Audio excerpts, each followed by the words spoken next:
All right, M365 Days of Horsemanship, day 355. So yesterday I had a good day. I came up and rode Mia. I only had a couple of hours because I had to come back and make dinner before my lovely fiance went to work for his night shift.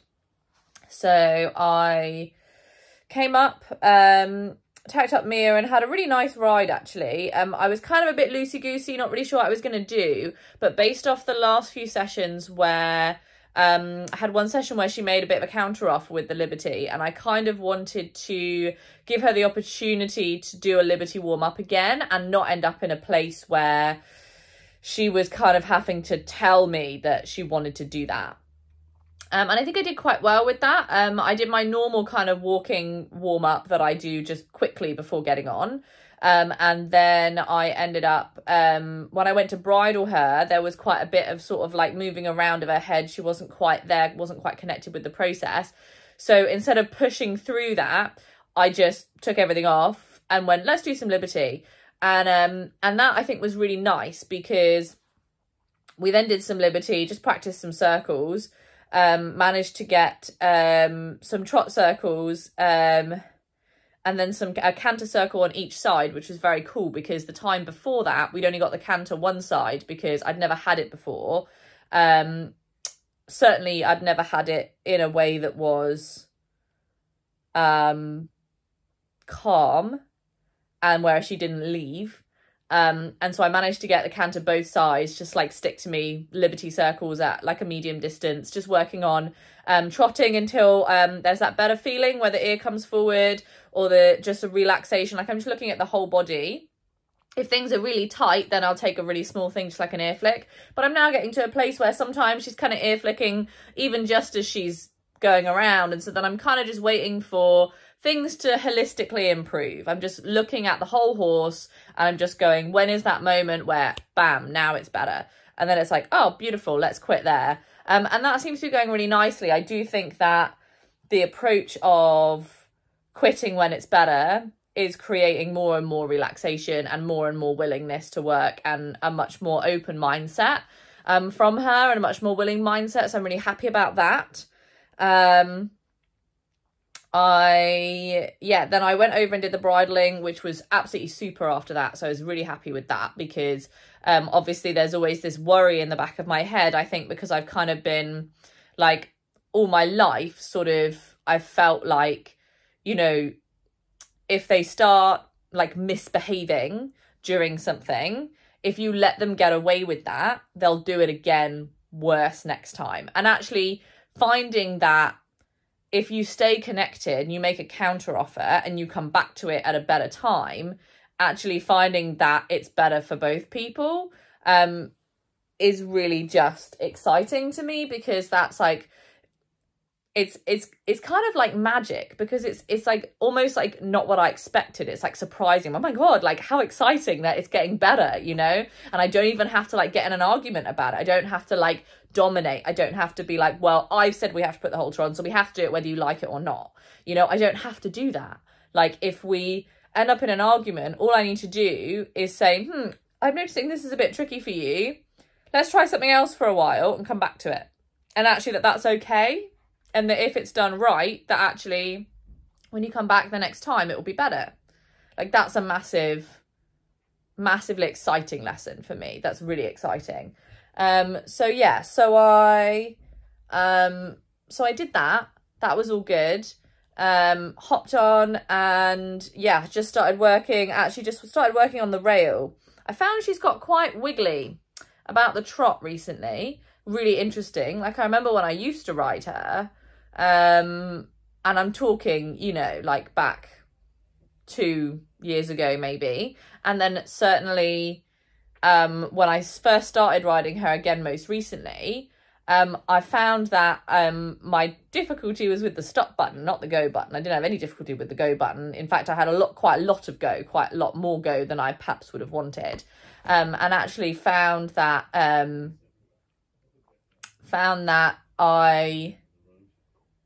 I'm actually having more difficulty convincing her to go forwards, which is really interesting. I'm quite happy with it. I think it's going to get better with time, and I actually think it's much more of an authentic concern from her. And so I'm really happy to deal with it. I'm really happy that we've got a lovely trot to walk and a lovely walk to halt in terms of sensitivity now, just for me kind of like drawing my knees in together and just kind of sucking my belly button backwards. And then if I'm lifting my energy up, I can feel that she knows what I'm asking for. And the wiggliness is coming from a sense of anxiety and a sense of like worry about going forwards. And I think that worry about going forwards has always been there. She's always had that. That's why historically she's been so easily stressed, because once she gets stressed, it's like a spring. It just gets tighter and tighter and tighter, and she's just going and going and going. So that's really interesting. I would love to work on her turns. Her turns were kind of the reason why I changed the pattern in the first place from the sort of figure of 8 sort of pole pattern I was on before.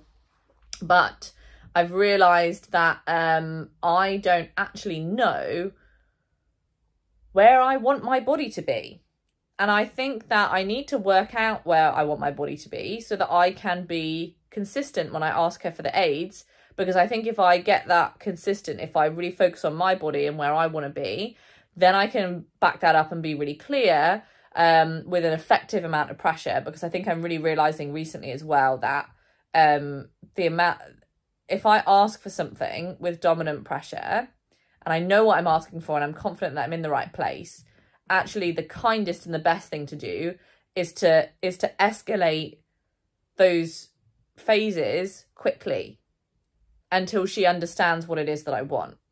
I think that's only the case when she's unclear of what I want, which I think is happening with the turns. I think it's a me problem to the extent that I'm not consistent and clear with the way that my body moves.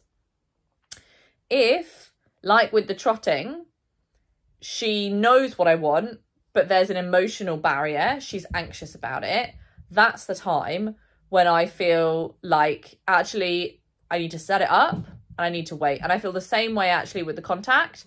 So yeah, just that difference for me, like learning the difference of like when to push and when to wait is a really great lesson that I've learned recently. And so realizing that actually the turning is kind of a me problem, wanting to go away and do some reading and some research and kind of like try and get something in my mind where I have a plan and I know where I want to be, and how to ask for that stuff.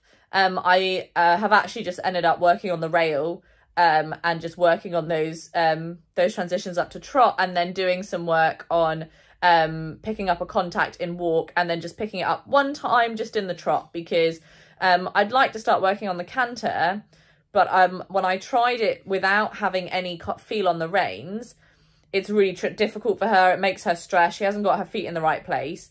And I think that's something where her body just needs a little bit of help. And that's actually somewhere where I'm hoping that at some point, I'll be able to gather up the reins. She'll bring her head up a little bit into the contact in the trot, and then I'll be able to ask for a much more balanced canter transition. It's going to feel better for her. We're going to be able to have a stride or two of a balanced canter, come back down to trot, and then I can let go of the reins. So we don't need to be in a contact for a very long time, but it's just going to allow us to work on those canter transitions sort of more quickly without having to go through this whole stressful process of either her trying to learn how to balance her body without any help from the reins or from me, or having to go through like entirely getting contact, you know, where we can go around in trot for ages and ages, because it's not really necessary, I don't think. So that's something that's been going actually really well.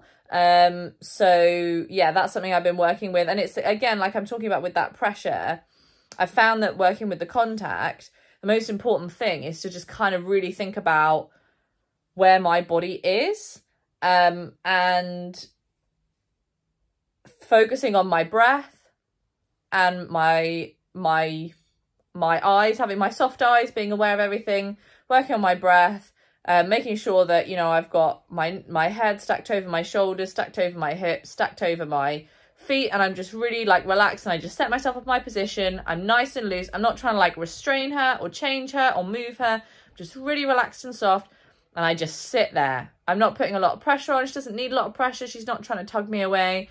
I'm just like sitting there with my reins, nice and light, just letting her think about it until it feels better, until I get that moment where it just feels a little better, and then I release the reins before it gets worse again.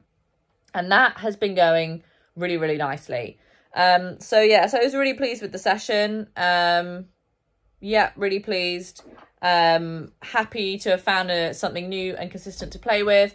I think the pressure's kind of on for me to I'm just, the pressure's just really on for me to, I'm doing a video, Dad, I'm trying to record something.